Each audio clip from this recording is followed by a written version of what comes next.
Okay, based on the batch size, it is computing the loss. Based on the loss, it is initializing the model parameters. This is the whole drill, right? Okay, so we have to implement it again. Okay, so let's. Okay, so we'll create two variables.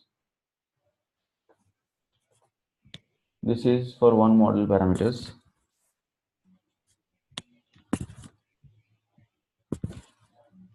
Understood, right? So we are creating two, and the other guy also we are randomly initializing.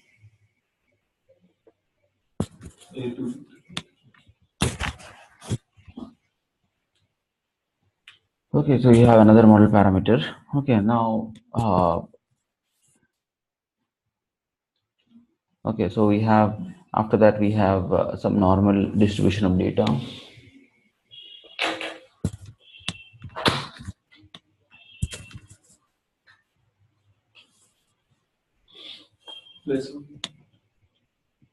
Okay, then this is the data. This is the placeholder, right? X data T a placeholder to get the data. This is placeholder. Well, it's 2.1. Not a two. What you're generating here, see this. So you're generating a random normal distribution. So this 2 is your standard deviation. 0.1 is central tendency. How many data you're generating is 500. See what if you plot this, it will be a bell curve. Bell curve. So this is the stand. This is the central tendency is 0.1. That means data is towards 0.1. 2 is your standard deviation. Okay, and 500 is number of data basically. Okay, so you have this information. Then what you do here is you have A, B. Then you have to configure batch size.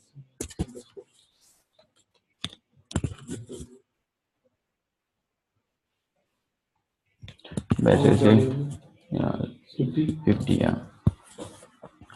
We're using stuff. Hmm? What is the data we are going to? Data normal. I mean, it's data normal data actually. So we'll just.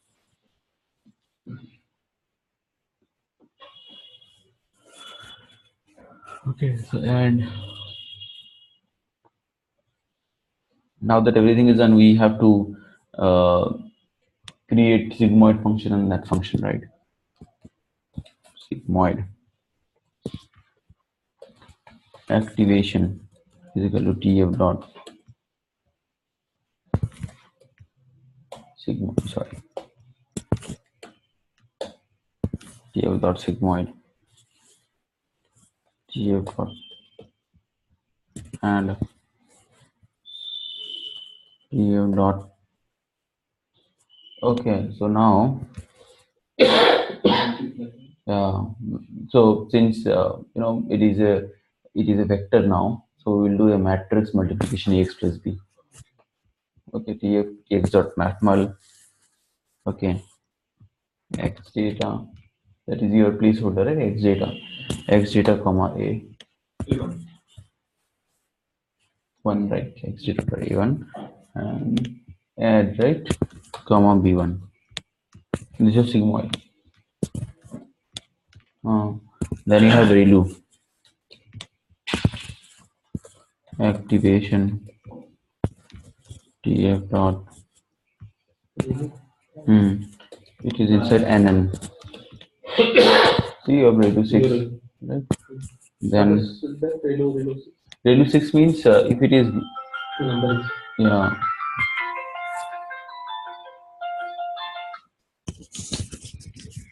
Hello?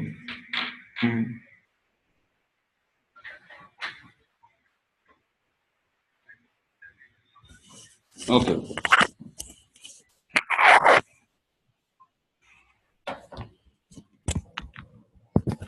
Okay, so here you have tf dot nn ReLU. This ReLU is like you're applying ReLU, and inside this you'll be passing this, just that the change period.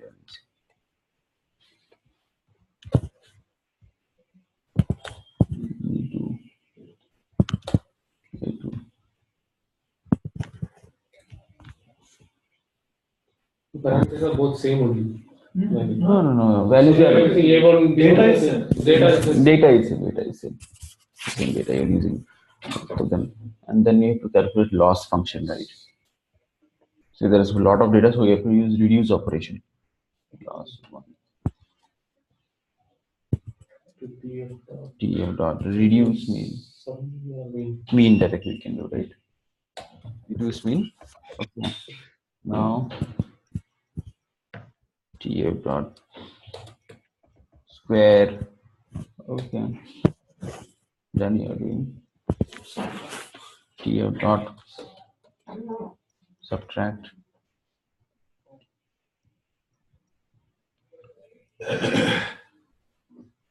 Then you write sigmoid activation and what is the value you want to achieve? 0.75 say. 0.7. The target value earlier it was 50, right? The what is the target value? 0.75. So basically your loss function you will subtract it from that only, right? 0.7. This is a target value. Threshold value. Target value actually. Okay, so here. Hello. Yeah. Then you have ReLU activation. Okay. Lost two. Lost two, right? Or else you call as loss underscore sigmoid loss underscore. Ah, yeah, I will applicant. Okay, so what you're trying to do here, this is a loss function. Basically, reduce what by this is like this is the predict expected output. This is the predicted output. We are doing a sub difference of that, square of that. Then a reduce mean is sum of that divided by total number of that. Reduce mean total number of that. That is giving you reduce mean. So this is loss one. This is loss two. Right? This is loss one, loss two. Now. Okay, so after that, the next thing is you have to initialize. Okay, initialize the global variables. Yeah. First, let me create a session. TF dot.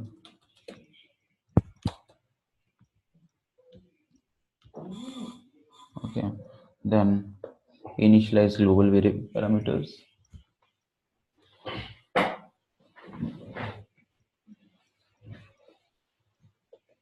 Okay, it is initializing global parameters.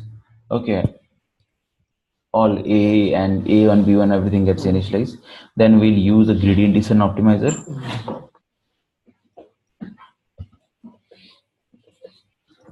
Alright, gradient descent optimizer.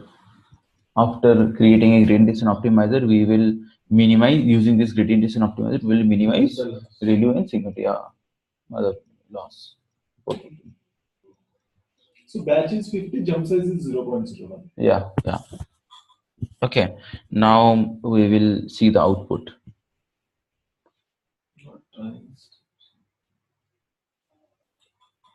Okay, we will store the loss for sigmoid and ReLU both. Okay, and we'll compare.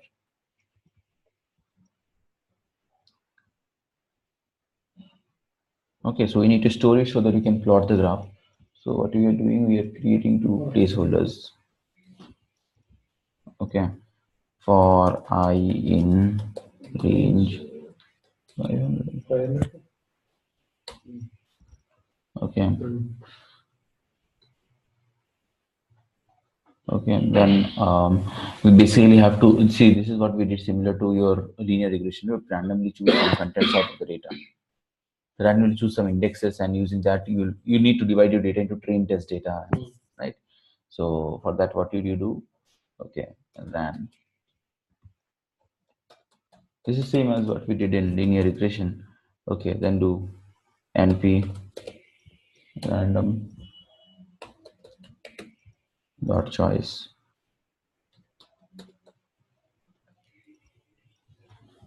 Okay, random indices np random dot choice. This is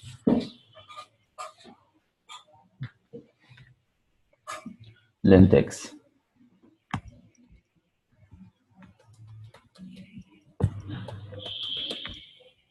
Batch size. Okay, so this will choose what was batch size was 50. Length x is 500. From 500, it will choose randomly 50 indexes every time it is training the model. This is a batch data. Right, so now, okay, Now, what you need to do, you need to get the data. NP. NP transpose is to convert into rows of data, right? NP transpose X rand indices and transpose. So you need to pass it this data.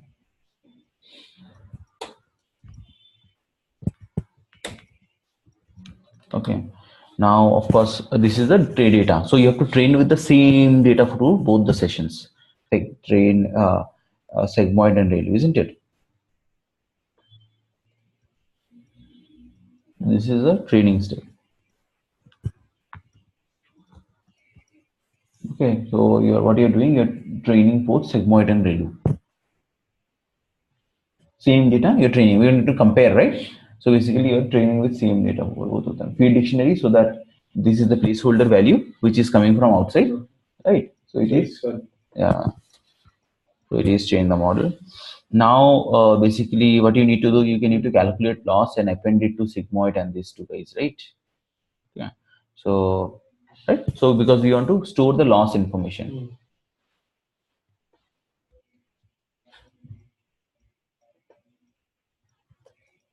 Okay. So this basically, this is the loss information. Storing loss information for comparison.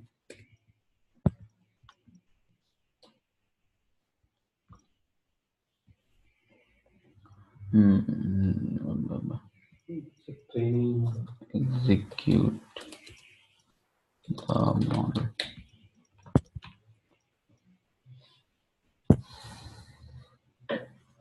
Okay, then basically what you have to do, you have to find the, yeah, you have to find the output. Output will be sigmoid active, the function that we have, right? That sigmoid activation and ReLU activation, that will be the output. Okay, so what we have to do, we want to find output at every time. Okay, so and we want to see the,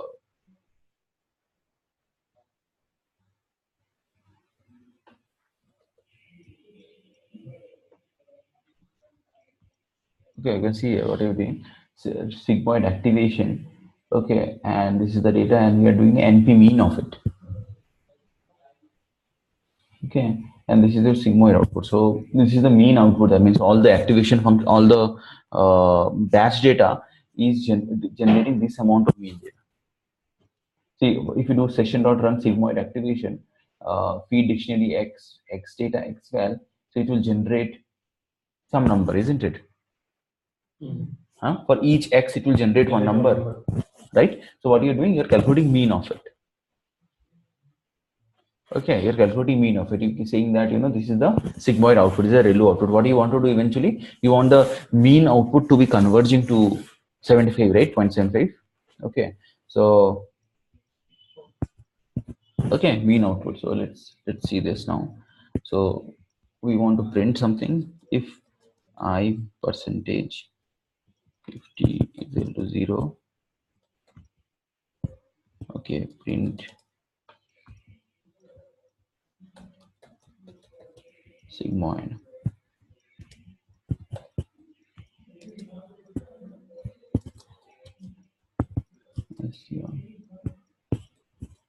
And beyond mean sigmoid output. When equal to 0 and equal to, then after that we are giving a calculation for 1. If it's a 1, it is sigmoid, and if it's greater than 1, then we are making it 0. No, we'll draw two graph itself. Okay. Okay, let's see this. It's just printing the sigmoid values information, NP mean sigmoid output. So then after that we'll print the ReLU. Right, here itself will print the ReLU. Won't the Y data for every X data be different? Like, it won't be 0.75 for everything, right? So that is why we are printing the mean of it. Understood, right? Okay. Okay, so it will based on every data, it will be closer to 0.7271. You are printing a mean of Yeah. it. Yeah, that's it. Okay. Okay. I'm doing a mean every time. Okay, so this is your redo. Okay, now or okay, let me execute it.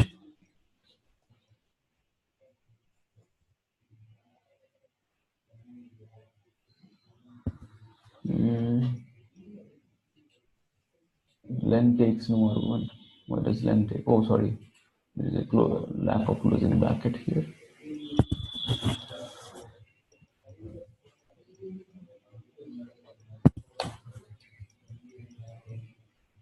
You see here, so you can see this is your. Just see this thing. Amazing it is. So this is at the 50 iteration. You're printing it. Okay. What is the end goal? 0.75. In second iteration itself, in 100 data itself, it got 0.75. ReLU. Hmm. Sigmoid is, after 500 iteration also, it is not getting 0.75. Can you see the comparison difference between these two guys? Your end goal, Yeah. I'll plot the graph also actually, basically. 1 minute. Your end goal is to see which one is working better, and what you see is very evident in this case, and more so it will happen when you see the graph. You see this. This this black dark line is for sigmoid. This is your Hmm. loss function. Okay, you can see in just 50th or 25th simulation, you're getting pretty close to zero loss function. Whereas for sigmoid, it took quite a bit more than 500 actually. It's still converging. Exactly, still converging. You can see the output also here, right? So you can see nothing is different between the data, the everything. All that has changed is ReLU, and see the difference. So one important point to understand, ReLU helps really converging faster because it can allow you to converge faster. You can really try out complex models and see which one is giving good results.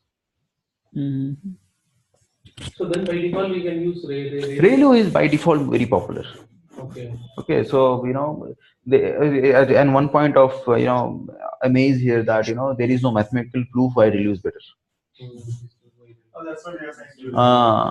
So there is no mathematical proof.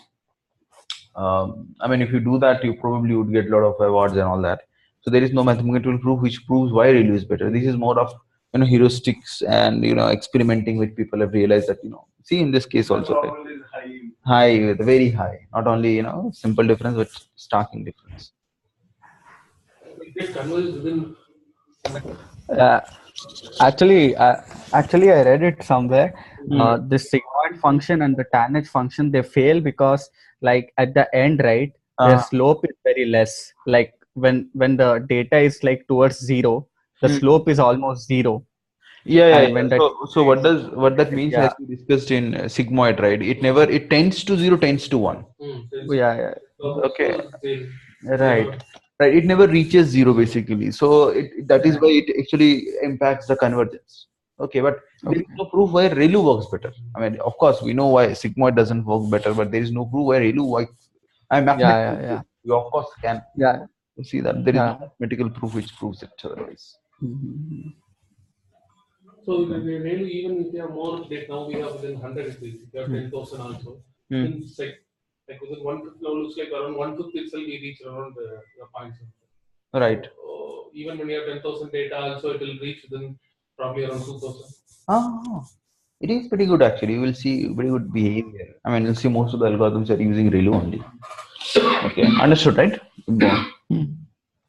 Okay, so what we'll do now, I think we are fully ready to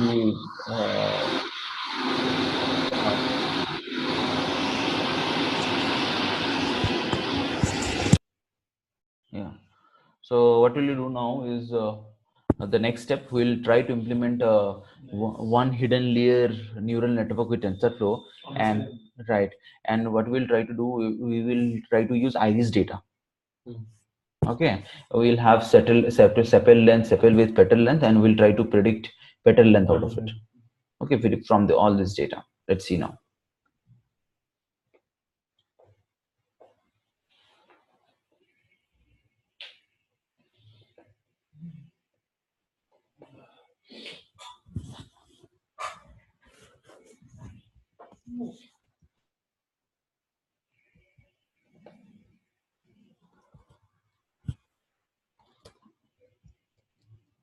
One layer.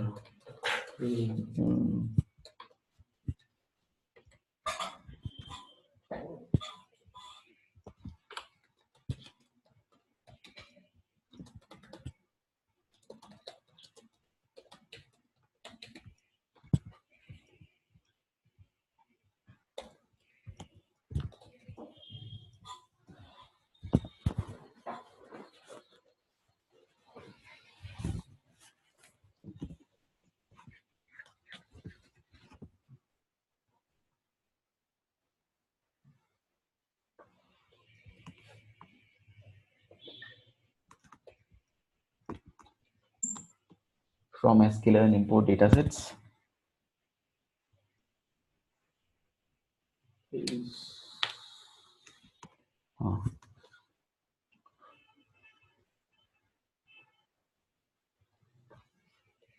So I'll be using iris data.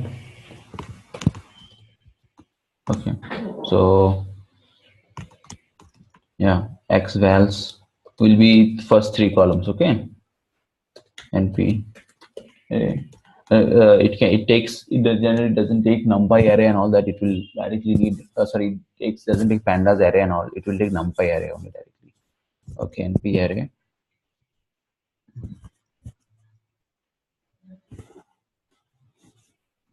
Okay, x 0:3 012 for x in iris data.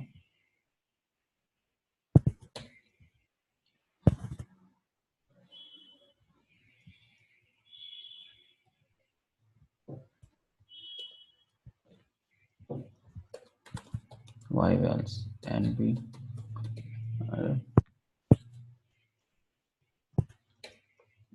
Okay, x3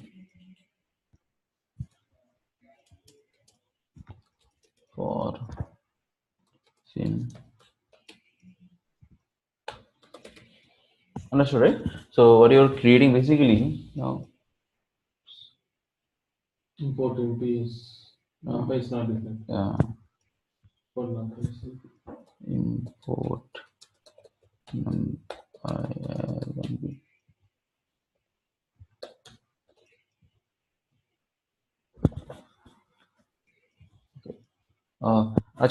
Folks online, I'll just have to resend the link. Actually, I accidentally send it from a wrong email ID. Okay, I'll just resend the link and start this so that the recording is separate. Okay, I'll just resend the link. Please, I will be sending it again.